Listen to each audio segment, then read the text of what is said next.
Season 2 of The Rings of Power begins with a recap of Season 1, making sure you remember all the vital plot points, such as Galadriel's dead brother, from whom she loot a dagger from his corpse, or the Mark of Sauron, that was just a map marker that took Galadriel about 1,000 years to discover by simply turning a map around. Or how about when Galadriel swam across the Atlantic Ocean with no food or water, before finding Sauron floating on a raft? Yes, in case any of you forgot, which I doubt you did, Galadriel's been searching for Sauron for 1,000 years, and just stumbles across him in the middle of the ocean. Galadriel sees Sauron's necklace and claims he's the king of the Southlanders. Now this is important, as it's Galadriel that keeps insisting that Sauron is a king. The next recap scene is of not Gandalf meeting the legally distinct not hobbits. Strangely missing from the recap was the murder, cannibalism and incest tendencies of these supposedly wholesome, legally distinct not hobbits. We then get Gil-galad fondling the golden leaf covered in black goo, and we're reminded that Mithril repulses the black goo. And somehow turning Mithril into 3 rings will fully repulse the black goo. Galadriel finally realises her delusions about Sauron being a humble king are wrong. The recap tries to play it off as Sauron having deceived her, yet remember, it was Galadriel that insisted that Sauron was this false king.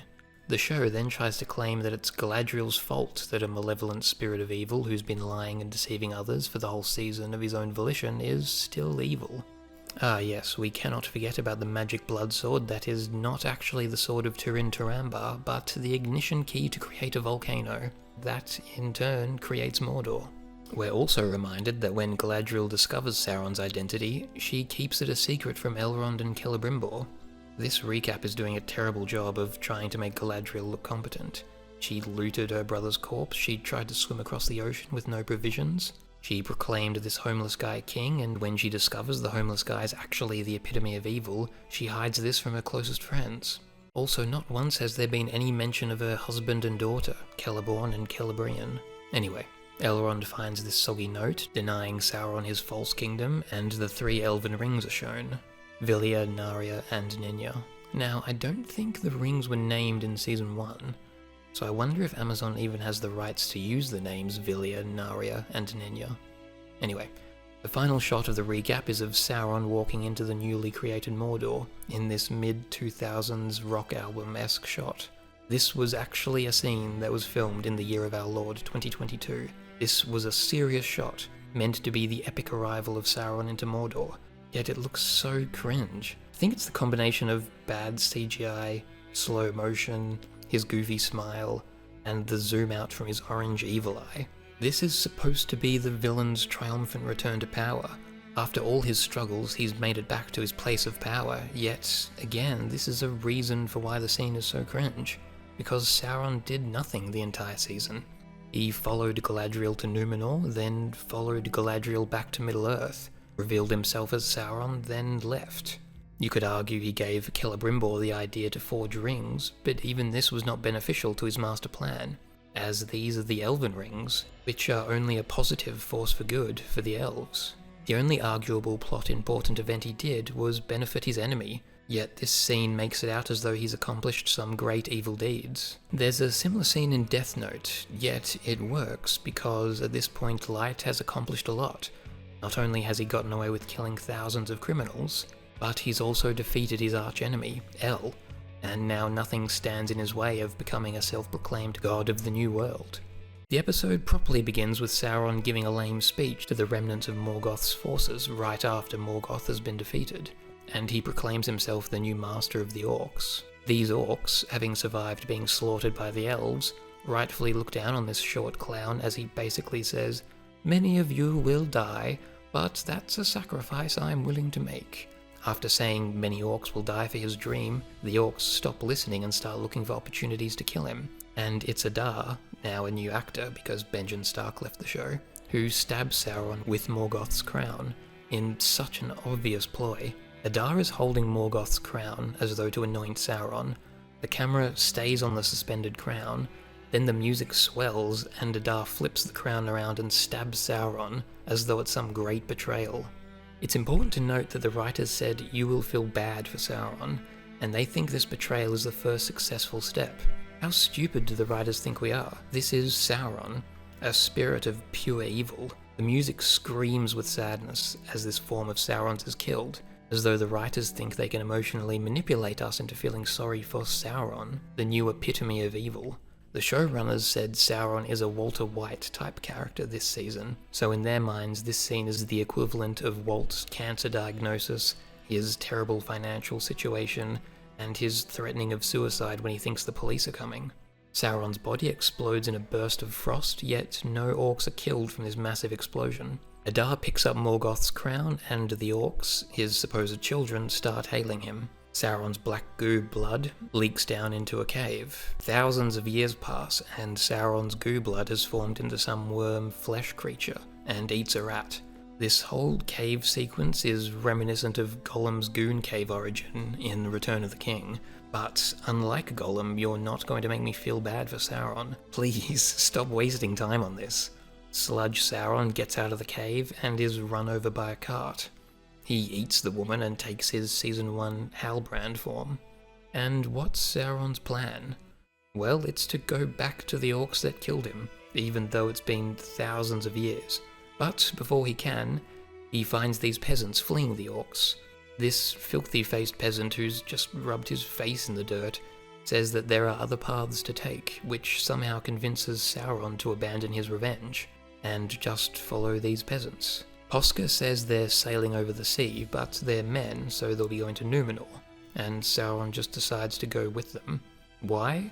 No idea. The writers are attempting this whole redemption arc / feel bad for Sauron act, but when the ship is attacked by the sea monster from Season 1, Sauron leaves Posca to drown and steals the king insignia pouch. This is just a pure evil act. He's even doing the evil smirk as he does so. Then Sauron's on the raft, and Galadriel arrives, ending the flashback. 20 minutes, by the way. For what? A pathetic attempt to make you sympathize with Sauron. Back to current day, we meet Elrond and Galadriel riding through the woods, and Galadriel is chasing Elrond, trying to steal the 3 elven rings, but Elrond tricks her and rides around a bush, and Galadriel gives up. Some elven guards appear, wearing plastic helmets. They address Galadriel as a commander and tell her to follow them. We meet Gil-galad, who's been eating a lot of lembas bread, and he ridicules Galadriel for failing to tell Celebrimbor that Sauron was faking his identity. Galadriel still refuses to reveal Sauron's true identity, but Gil-galad keeps pressing her. Eventually, Galadriel reveals Sauron, and both Gil-galad and Elrond chimp out at her.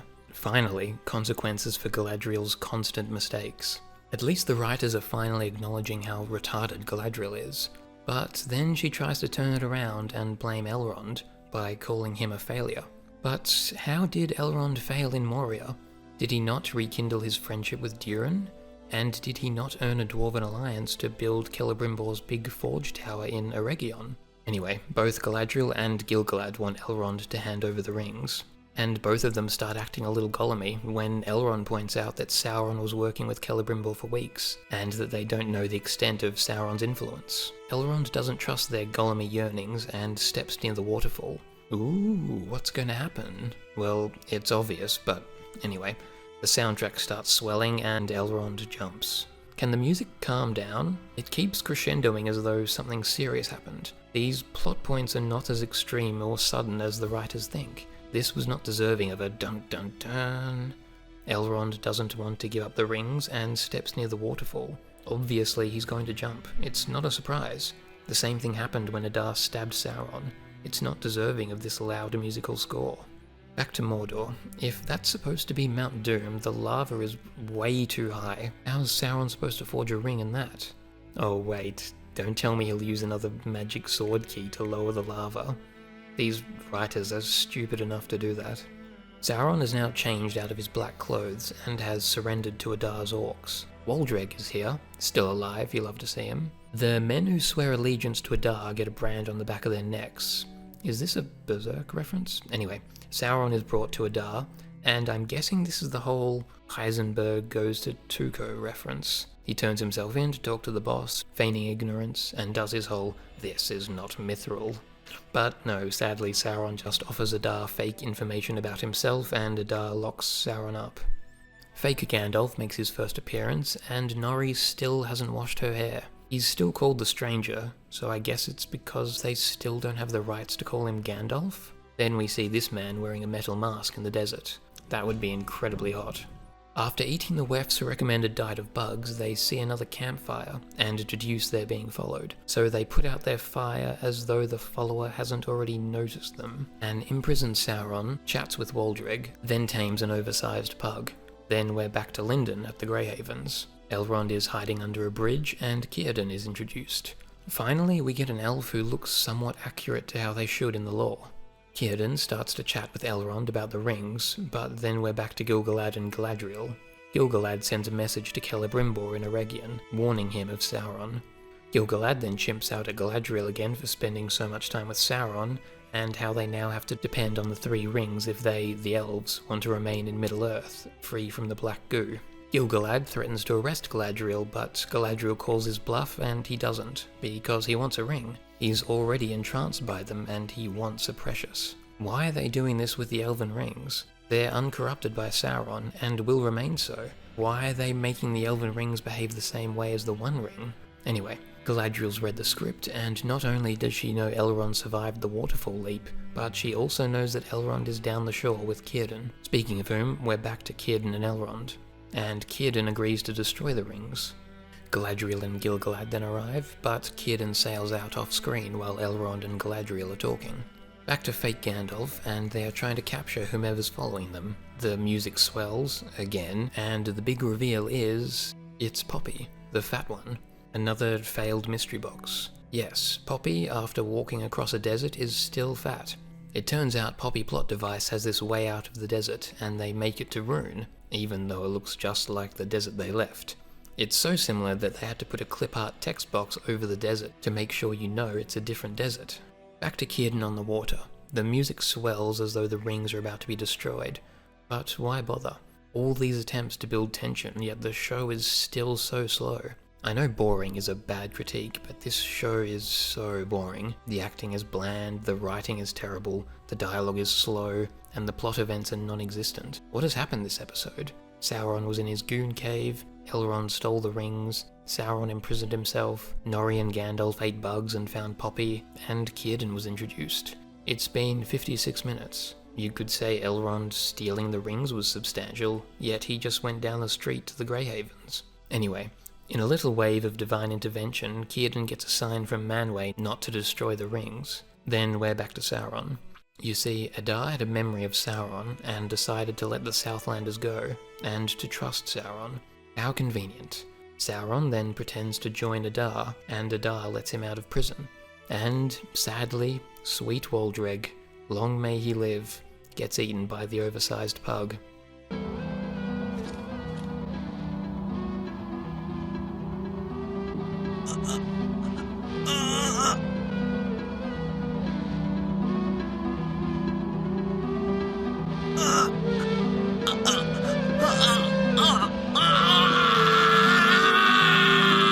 But why does Adar believe Sauron? Sauron claims he has information about, well, Sauron, but how does his King of the Southlands persona know all of this about Sauron? Why does Adar believe that Halbrand somehow found out what Sauron said before the orcs slaughtered him? It's just blindly accepted. It's been more than 1,000 years while Sauron was recuperating in his goon cave, so how does a regular lifespan man like Halbrand know of these events? Back in Lindon, Círdan brings the rings to Gil-galad. The show wants you to think these rings are evil, or suspicious, yet we know they're not.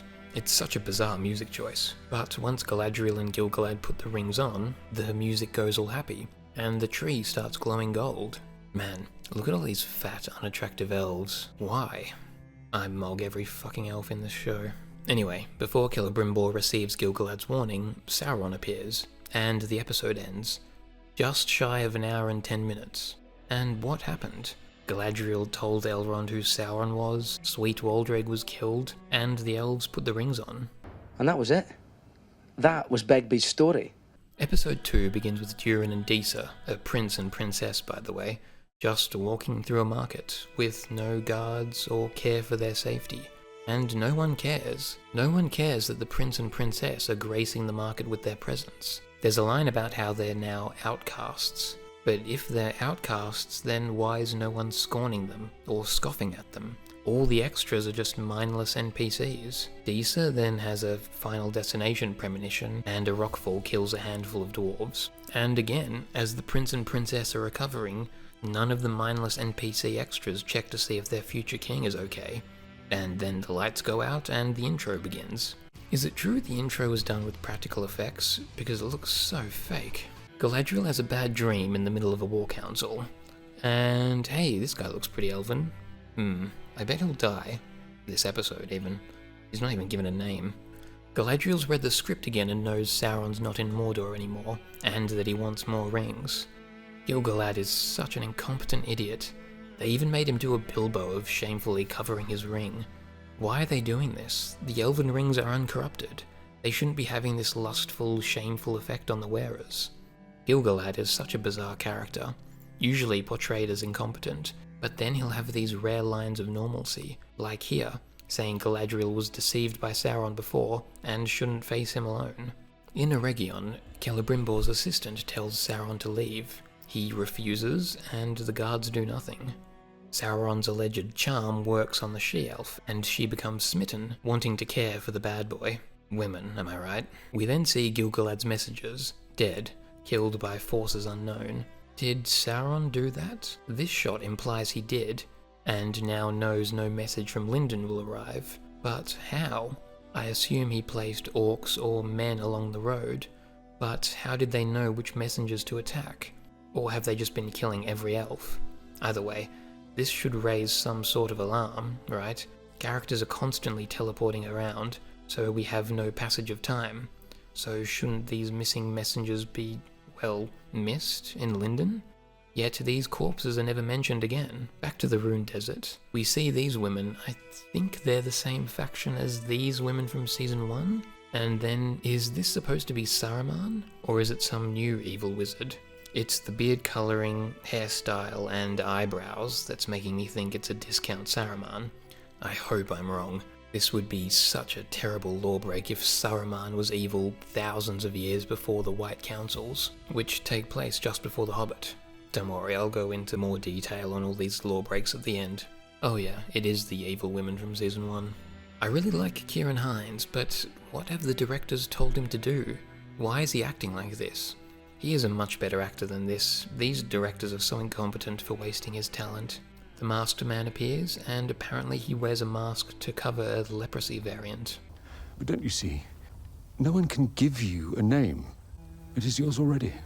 It is who you are. And when you hear it spoken, you feel your heart glow. Yeah, that's not how names work. That's such a pathetic attempt to sound Tolkienian. That's up there with, why does a ship float and a stone sink? Nori then claims she was stung by a scorpion, but doesn't die or even look sick, so why would you get my hopes up like that? The masked guys appear, their arms suspiciously free of leprosy. You'd think when they are alone, they'd take their masks off, so they don't get heat stroke. But no, I guess this is another mystery box of what do they look like? Back to Moria after the earthquake, and we get slightly bearded she-dwarves, and they try to blame the earthquake on the fact that an elf visited Moria. Women, am I right? Man, whenever Disa smiles, she looks so evil. Why did they tell her to act like this? So, the earthquake destroyed the light shafts, and they have to dig new ones to be able to grow crops. The women start their magic singing, but it all goes wrong, and the shafts cave in again. Prince Durin is now working in the mines, and after some light bullying, finally he acts like a fucking prince. Oh, nearly a decent scene. Galadriel tries to get Elrond to accompany her to Eregion, and then she tries her hardest to cry, but can't force out even one tear. Galadriel starts whinging that she was used by Sauron, but that's just not true. It was Galadriel that constantly insisted that Sauron was a king. It was Galadriel that made Sauron invade Middle-earth with her, and it was Galadriel that introduced Sauron to Celebrimbor. Elrond refuses to help Galadriel because he's a boring, depressed blackpillar who's convinced the rings are evil because Sauron stood near Celebrimbor while Celebrimbor was planning to forge them, and not even Galadriel's attempt at crying can sway him to join her. Now, Elrond's not wrong for being wary of the rings, But this whole shtick of, you put the ring on, now you're Sauron's collaborator, is so pathetic. Sauron did not forge the Elven Rings, and Sauron cannot influence the Elven Rings without the One Ring, which hasn't been forged yet. And Elrond should know that Sauron hasn't influenced these rings, because Elrond was there when they were being forged. Him being depicted as this whinging black pillar is so shit, though I guess it's a step up from him being depicted as a sleazy politician in Season 1. Círdan then shaves, which is odd, right? Círdan's main appearance feature is his beard, so it's a weird choice for him to immediately remove it, in his, fourth scene? Still, even shaved, he is the most elf-like elf. I hate all these short-haired elves and fat elves wearing plastic armor. It's also cheap and immersion-breaking. Círdan's read the script and knows the 3 elven rings will remain pure and uncorrupted, and that their wholesome power of hope and goodness will be used honourably by the pure-hearted and wholesome elves. Círdan says this to Elrond to try and white-pill Elrond on their elven rings, but before we know if it worked, we're back to fake Gandalf and the legally distinct not-hobbits. Not Gandalf strokes out and Poppy fetches water, but oh no, the line becomes unhooked and this bell starts ringing. But did you see that? The bell rings even though the rope misses. Also, this fat idiot doesn't even try to stop the bell from ringing. Why? Well, we need these lepers to arrive. The camera focuses on the flag as though we didn't see it when they first arrived. How stupid do the writers think we are? Oh, we were just having a drink of water.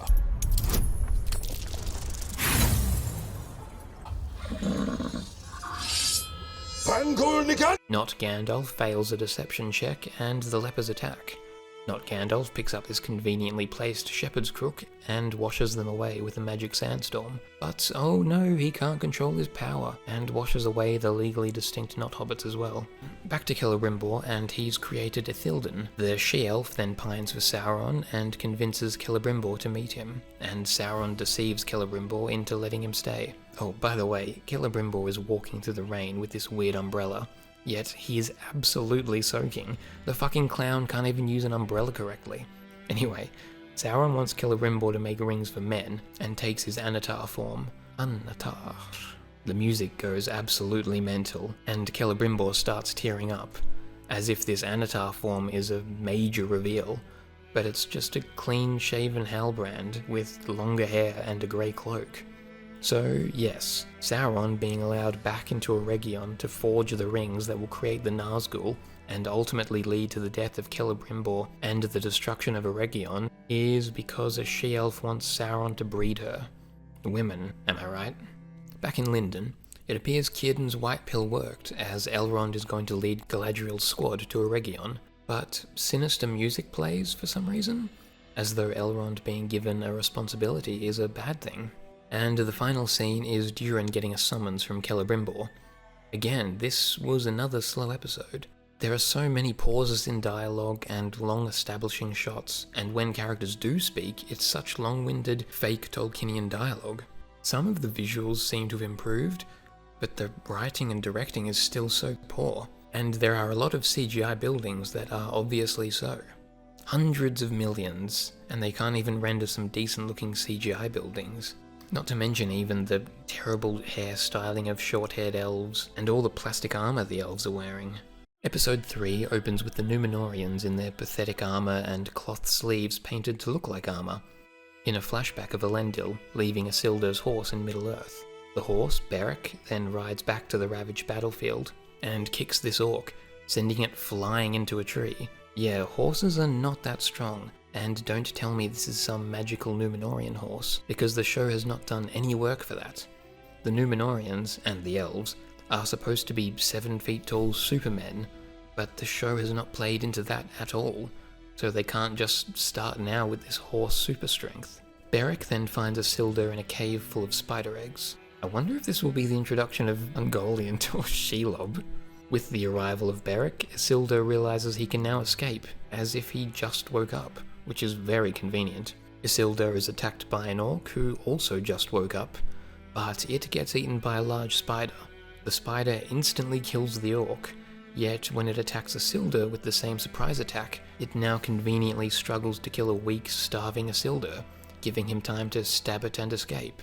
We still haven't had many Breaking Bad references. Simon Tolkien said Sauron would be a Walter White-esque character, yet it's barely happened. Back in Numenor, Elendil and his daughter mourn the dead king. Pharazôn and blind Miriel arrive. Her eyes look incredibly unscarred for a supposed blind woman who lost her sight by having burning ash destroy her eyes. A grieving mother attacks the blind Miriel, then we cut to Miriel in her father's room, and she and Pharazôn talk about what Miriel will wear to her coronation. Pharazôn is then in a tavern with Belzegar, and Belzegar plants the idea that Pharazôn should be king.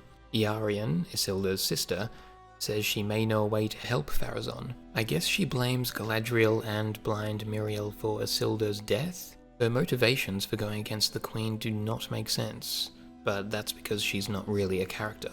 In Season 1, all she did was be present when other events took place. She did not have a character beyond being a looking glass for the audience to see these supposedly important events. Valandil, Isildur's friend, makes his presence known, and starts an argument with Kemen, Pharazôn's emotionally weak son. As Iarion talks about this secret she found, we watch blind Miriel stumble around her father's room with a secret bracelet key. What is with this show and secret keys? Remember one of the main plot devices in Season 1 was this blood sword that was actually a key to unlocking a volcano? Well, thankfully this bracelet is far less convoluted. Miriel uses the key, but the Palantir is gone. I assume taken by Iarion. Back to Adar and the orcs. This orc is called Glug, by the way. Don't ask me why, but apparently he's important enough to get a name. I will compliment that the orcs are guys in prosthetics, and I know he's not, which is a shame, but Adar looks like a book-accurate Uruk, a sickly, sallow man with slanted eyes. We then see an orc woman swaddling a baby orc. This is Glug's family. I'm so glad we're humanizing these orcs by portraying them as hard workers trying to support their families. I can't wait for the music to swell with sadness when we see their deaths, as the writers fail to emotionally manipulate us.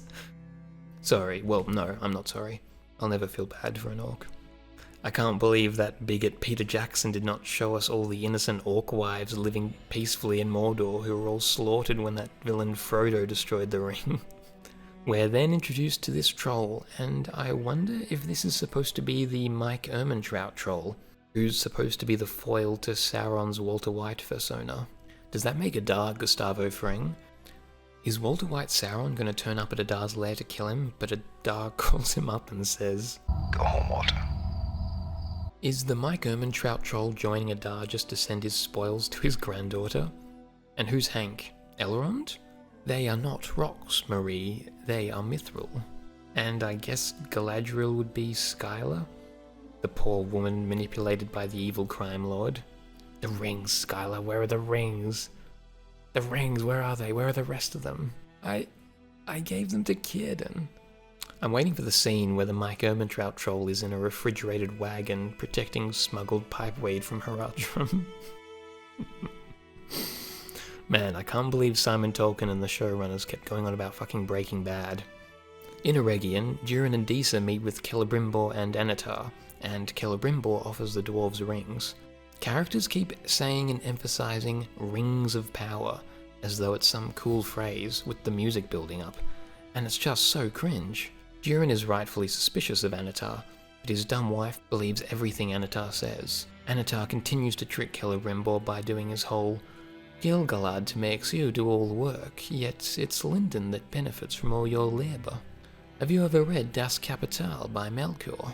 And the short-haired idiot eats it all up. Celebrimbor is such a clown. Not only does he look like a discount Bilbo, he also acts like the erratic, ring-obsessed Bilbo. Why? And he's just so easily swayed by Sauron to distrust Gil-galad. He hasn't heard from Gil-galad in, a couple of weeks? Yet he just instantly sides with Sauron against Gil-galad. And you can't make the claim, oh, Anatar is just so beautiful and compelling and charming. No, he's not. Back to Isildur and Beric. Isildur stumbles upon a seemingly deserted Númenórean camp, and we get a somber reminder of the man-boob armor, before a survivor stabs Isildur in the thigh. If that hit the femoral artery, he'd be dead, but it's Isildur, so it's just one of those wounds that won't have any consequences. This dumb bitch also just stabbed Isildur before she even knew who he was. Like, he's wearing Númenórean armor, and he just arrived in a deserted Númenórean camp. What if Isildur was a scout for a troop of Númenóreans, and as soon as this dumb bitch, Estrid, stabs him, she gets filled with arrows from the other Númenóreans? She does not even attempt to identify him before attacking. And her reason for attacking is, oops, sorry, I thought you were an orc, haha. I just severed your femoral artery, haha. Whoops, you'll be dead in 20 seconds, haha. Like, she's being threatened by Isildur and the actress is smiling. Like, Isildur and Estrid then head for another Númenórean camp that was conveniently marked on a conveniently found map. They find a fake wounded man with his brand of sacrifice conveniently on his wrist, opposed to the back of the neck like the other men sworn to Adar. And a fight breaks out. Isildur is about to be killed when Arondir makes his appearance and flies through this wagon. How does his body even do this? Because he comes out leg first. And don't tell me, oh, actually, Lord of the Rings was always goofy. Because once Legolas took advantage of a discarded shield to quickly reach Gimli and save him. Yeah, these are not the same thing. Arondir then acts like a cunt, and we see the corpse of Bronwyn. Yeah, she died off screen because the actress left the show after season 1, and instead of recasting her, they killed her off and blamed it on orc aids. The show then cuts to Bronwyn's face because the writers think you're stupid and have to make sure you remember her. Back to Moria, and the dwarven merchants make a plea for grain from the king. Then Prince Durin teleports back from Eregion and reconciles with his father. Theo sews up Isildur, and they plan to rescue Isildur's horse. While Isildur reveals to Astrid how his mum died, Theo listens in, and like Galadriel, he also can't even force a single tear. Oh my god, same with Isildur, why can none of these actors cry? Then it's revealed Estrid bears the brand of sacrifice on the back of her neck. So it really was just a contrivance that the bandit had one on his wrist. And what was even the point of him having it on his wrist? Like, he still attacks Isildur immediately upon Isildur seeing it. Like, what was the point of it? Theo and Isildur find the bandit camp, and Isildur steals his horse back. Theo gets himself captured as a distraction, but then the camp's attacked by Ents?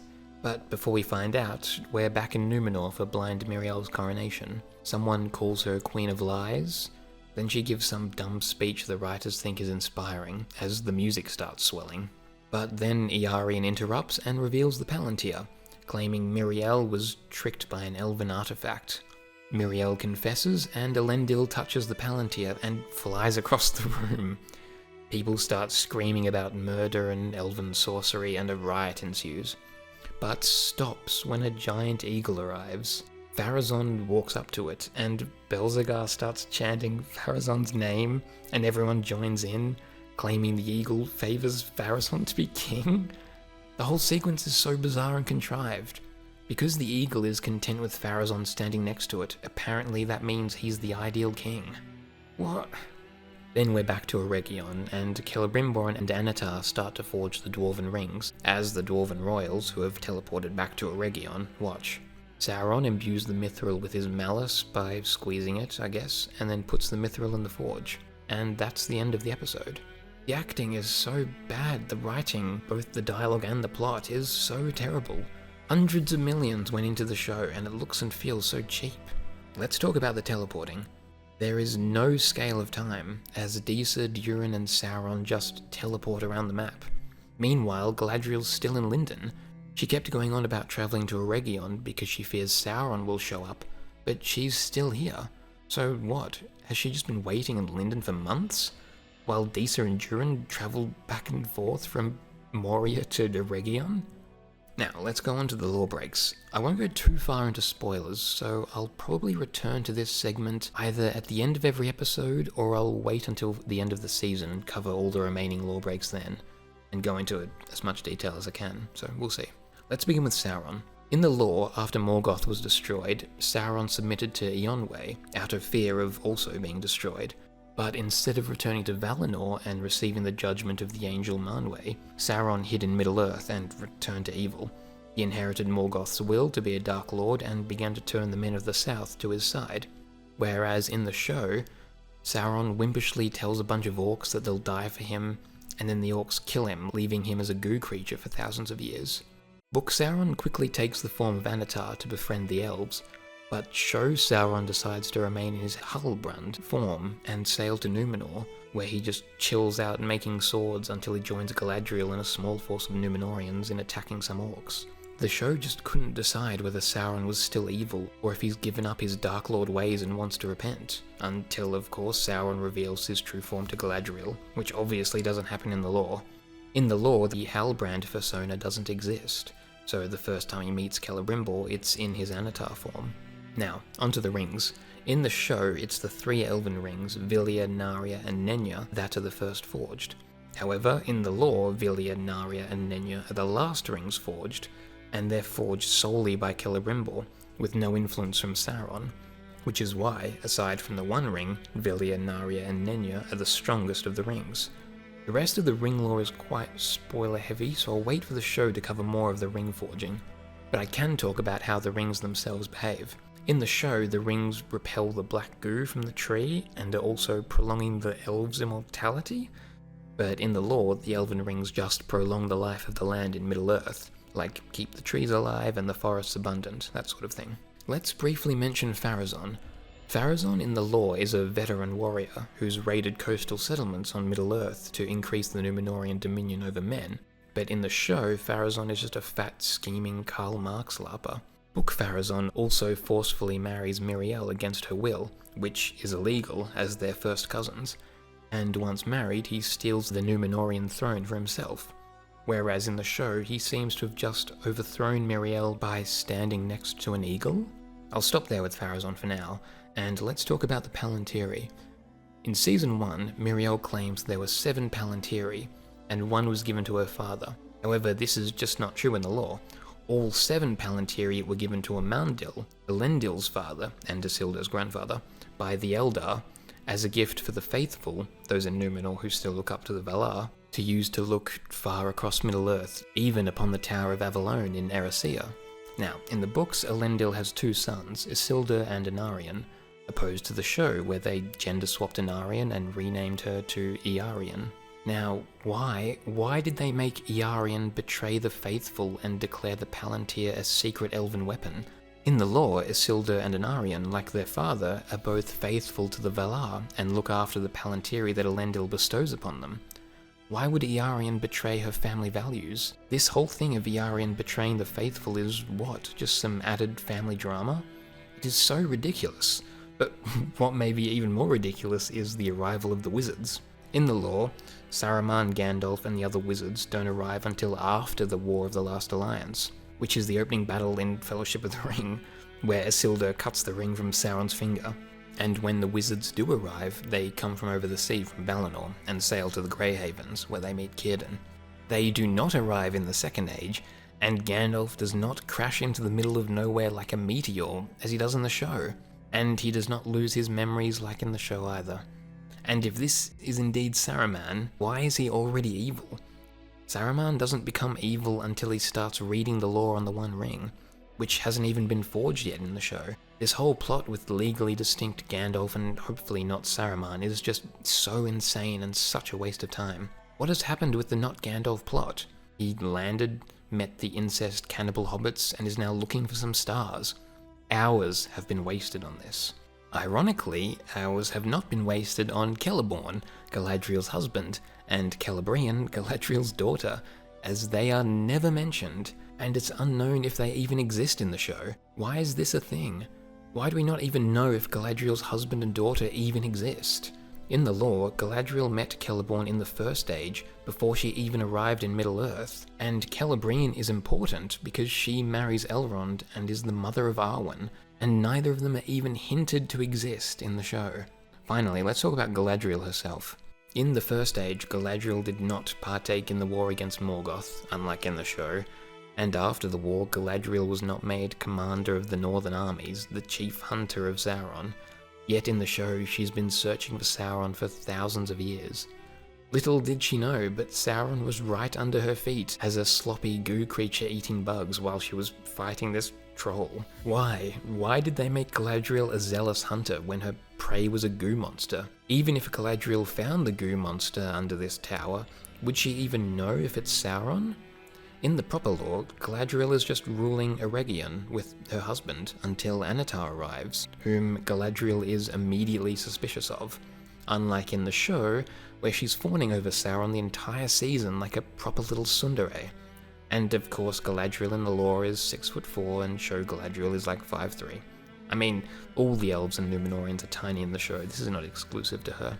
And do I even need to say this? That Galadriel never had romantic feelings for Sauron? Tolkien's legacy did not deserve this. Now I'm gonna try and purge these show memories with nicotine and anime.